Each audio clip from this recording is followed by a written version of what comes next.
والصلاة والسلام على رسوله الكريم وعلى آله وصحبه أجمعين ومن تبعهم بإحسان إلى يوم الدين والعاقبة للمتقين فلا عدوان إلا على الظالمين أما بعد. عن أبي هريرة رضي الله عنه قال قال رسول الله صلى الله عليه وسلم من غسل الميت فليغتسل ومن حمله فليتوضأ رواه ابو داود فی کتاب الجنائز. معزز سامعین کرام، جنازے کے پیچھے چلنے کے تعلق سے مسائل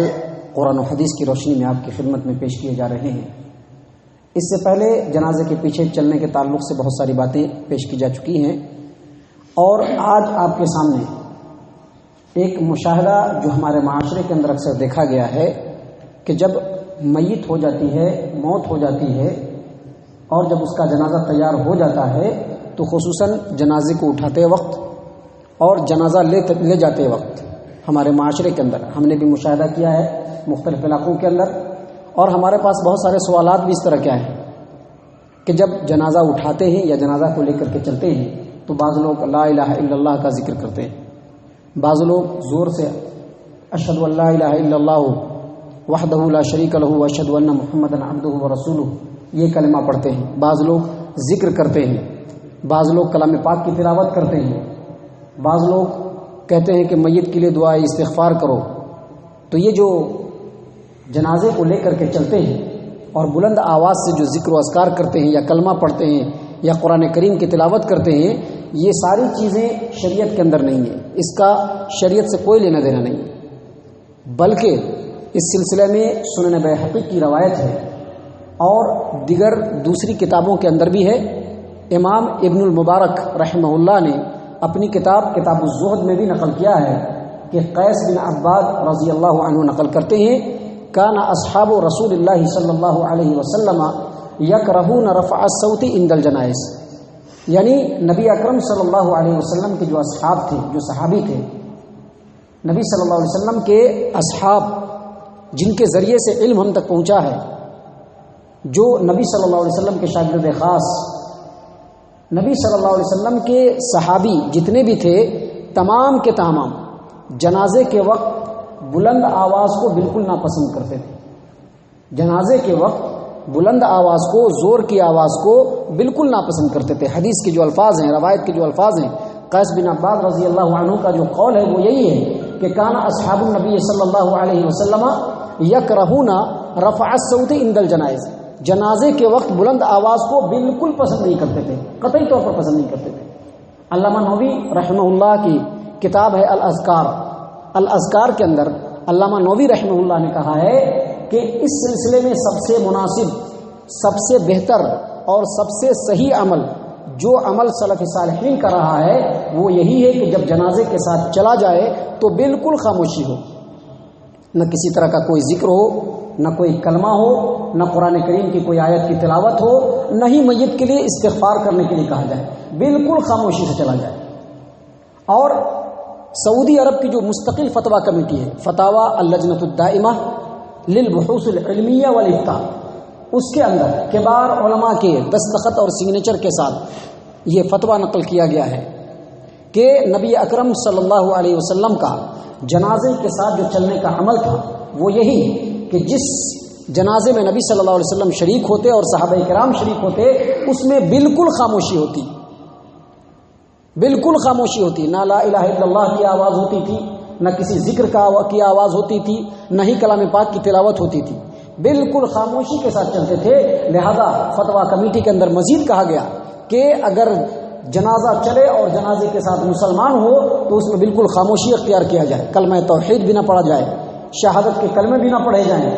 کیونکہ نبی صلی اللہ علیہ وسلم اور صحابہ کرام کا طریقہ جو ہے بالکل آئیڈیل ہے اور وہی شریعت ہے. جو عمل نبی صلی اللہ علیہ وسلم کر کے چھوڑ گئے اور جس کے اوپر صحابہ کرام نے عمل کیا وہ بالکل آئیڈیل ہے. بلکہ فتاوی کمیٹی کے اندر یہ بھی لکھا ہے کہ نبی صلی اللہ علیہ وسلم کے فرمان سے یہ ثابت ہے کہ جب جنازہ لے کر کے چلے تو اس کے پیچھے آگ بھی نہیں ہونی چاہیے اور آواز بھی نہیں ہونی چاہیے. اس سے پہلے سنن ابی داؤد کی روایت آپ کی خدمت میں پیش کی جا چکی ہے. نبی صلی اللہ علیہ وسلم نے فرمایا لا یتبع الجنازۃ بصوت ولا نار، یعنی جنازے کے پیچھے آگ بھی نہیں جانا چاہیے اور جنازے کے پیچھے زور کی آواز بھی نہیں ہونی چاہیے. دونوں میں سے کچھ بھی نہیں ہونی چاہیے، بالکل خاموشی سے جنازے کے ساتھ چلنا چاہیے۔ علامہ ابن تیمیہ رحمہ اللہ کے قول کو نقل کرتے ہوئے اسی فتوے کی کتاب کے اندر لکھا گیا ہے کہ علامہ ابن تیمیہ شیخ الاسلام فرماتے ہیں کہ جنازے کے ساتھ چلتے وقت بلند آواز کی جو آواز ہوتی ہے یہ بالکل مستحب نہیں ہے، بلکہ جنازے کے اندر قرآن کریم کی تلاوت سے بھی آواز نہیں ہونی چاہیے، لا الہ الا اللہ کے کلمے سے بھی آواز نہیں ہونی چاہیے، اور کسی ذکر سے بھی آواز نہیں ہونی چاہیے، بالکل خاموشی ہونی چاہیے۔ اس سلسلے میں امام ابن قدامہ رحمہ اللہ اپنی کتاب المغنی میں لکھتے ہیں کہ جنازے کے پیچھے آواز نکالنا بالکل ناپسندیدہ عمل ہے، اور اسی سلسلے میں دیگر محدثین خاص طور سے امام اوزاعی اور امام عطا رحمہ اللہ، یہ بڑے تابعین اور تبع تابعین ہیں، ان دونوں کا قول نقل کیا ہے المغنی کے اندر کہ ان دونوں نے کہا ہے کہ جنازے کے پیچھے کسی بھی طرح کی آواز نکالنا یہ بالکل بالکل ناپسندیدہ ہے، بلکہ بعض علماء اور ائمہ نے یہ کہا ہے کہ جنازے کے پیچھے آواز نکالنا، لا الہ الا اللہ کے کلمات پڑھنا یا ذکر کرنا یا میت کے لیے دعائے استغفار کی ترغیب دینا، یہ سب کے سب بدعت کے اندر شامل ہے۔ لہذا ان تمام باتوں سے ثابت ہوا کہ جب ہمارے ہاں جنازہ نکلے اور جب جنازے کو اٹھایا جائے، میت کے جنازے کو اٹھایا جائے تو بالکل خاموشی ہو، اور اٹھانے سے لے کر کے قبر تک پہنچنے تک بالکل خاموشی رہنی چاہیے۔ یہ مسئلہ ایک ہے۔ دوسرا مسئلہ جو میں نے اب یہ حدیث بیان کی، سب سے پہلے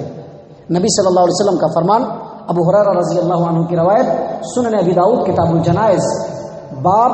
فی الغسل من غسل المیت، حدیث نمبر 3161 کے تحت اللہ کے رسول صلی اللہ علیہ وسلم نے فرمایا کہ جو میت کو غسل دے اس کو غسل کرنا چاہیے، اور جو میت کو اٹھائے اس کو وضو کرنا چاہیے۔ یہ حدیث بالکل صحیح ہے، لیکن اس کے اندر جو حکم ہے وہ مستحب ہے، صرف مستحب۔ یعنی اگر کوئی انسان میت کو غسل دیتا ہے اور اس کے بعد اگر وہ غسل کر لیتا ہے تو یہ افضل ہے، اگر غسل نہیں کرتا ہے تو کوئی حرج نہیں ہے۔ اسی طرح سے کوئی آدمی میت کو اٹھاتا ہے تو اٹھانے کے بعد اگر وہ وضو کر لے تو یہ مستحب ہے، بس اگر نہیں کرے گا تو اس کو کسی طرح کا کوئی گناہ نہیں، کیونکہ عبداللہ ابن عمر رضی اللہ عنہما کی روایت ہے کہ وہ فرماتے ہیں کہ ہم لوگ میت کو غسل دیتے تھے، اور جب ہم غسل دیتے تھے تو بعض لوگ اس کے بعد غسل کر لیتے تھے، اور بعض لوگ بغیر غسل کیے ہی جنازے کے اندر شریک ہو جاتے تھے۔ تو اس سے پتہ چلا کہ میت کو غسل دینے کے بعد غسل کرنا یہ مستحب اور افضل عمل ہے صرف، اور میت کو اٹھانے کے بعد وضو کر لینا یہ بھی مستحب ہے۔ اگر کوئی وضو نہ بھی کرتا ہے تو چلے گا، اگر اس کا وضو ہے برقرار تو اسی وضو سے وہ جنازے کی نماز بھی پڑھ لے اور باقی دوسرے کام بھی کر لے۔ اللہ تبارک و تعالیٰ سے ہم دعا کرتے ہیں کہ اللہ تبارک و تعالیٰ ہم تمام کو صحیح کتاب و سنت کی روشنی میں علم سیکھنے کی توفیق عنایت فرمائے، اور اس علم کو دوسروں تک پہنچانے کی توفیق عنایت فرمائے۔ آمین یا رب العالمین۔ وما علینا الا البلاغ المبین۔